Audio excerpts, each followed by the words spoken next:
This is a projector, dude. This is a video demo. This is the Optoma 141X.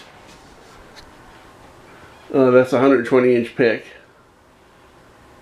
It is in high lamp mode. It is a very quiet projector. I'll give it that. You can barely hear it running. It's in high lamp. Though it's so dark, it's almost impossible to photograph. But you can see the panel there. It has two HDMIs, mobile HDMI, 12-volt trigger, USB, audio out, mini jack, which comes in handy for a lot of people.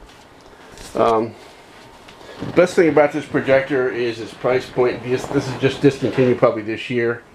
You can pick it up on eBay and Amazon for under 600 bucks, typically $550. Now these things don't last long. All these cheap DLPs, if you get 2-3 years out of them, you're lucky. They just don't last. The best part about this, it is very, very bright for a little bit of money.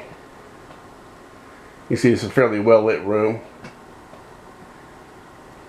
And there's almost no pixel grid with these DLPs at 1080p because the wiring for the chip for the DLP, the single DLP chip, is in the back of the chip.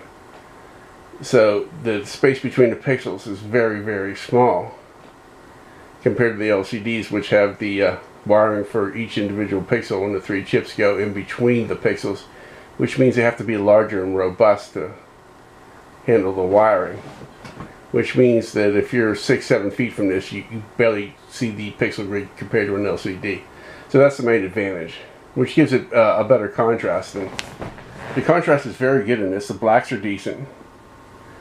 The Achilles heel for these DLPs is color. I mean, it has good color, but nothing compared to like the Epsons, which you'll see down there, that basically have highly saturated color. So if you're a color freak, get the LCD. If you want, cheap, decent contrast, get one of these cheap DLP 1080p's. This has been Projector Dude. This has been the Optoma 141X.